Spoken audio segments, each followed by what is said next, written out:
Dua lansia jemaah haji asal Kabupaten Bengkulu Selatan dan Lebong meninggal dunia setelah sempat dirawat di Rumah Sakit King Salman, Arab Saudi.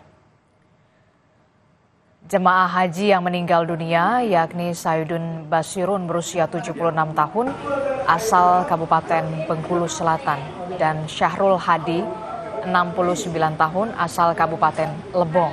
Keduanya diketahui memang memiliki riwayat penyakit, namun mereka dalam kondisi sehat saat diberangkatkan ke Arab Saudi.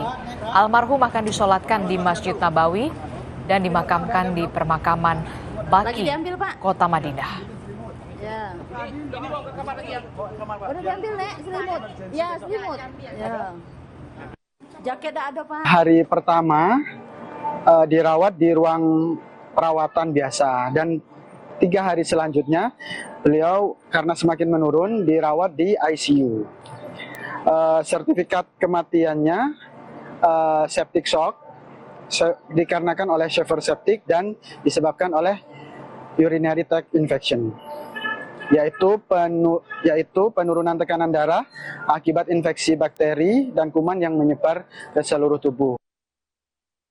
Seorang jemaah haji kloter 1 embarkasi Makassar meninggal dunia di Madinah. Rahmat Slamet yang berasal dari Maros tergabung dalam kloter 12 berangkat ke Tanah Suci pada 9 Mei yang lalu. Dari keterangan petugas haji di Madinah, almarhum mengeluhkan sesak napas pada Rabu sore dan sempat mendapatkan perawatan. Namun kondisinya terus menurun dan meninggal pada Rabu 14 Mei 2025. Hingga saat ini, saudara, jumlah jemaah haji asal Makassar yang meninggal dunia berjumlah 2 orang.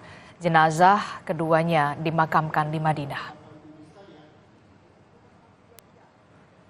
Memang punya riwayat sesak nafas dan seusai melaksanakan sholat itu beliau kemudian sesak dan kemudian ditangani sama petugas dan dipanggil sama Allah SWT.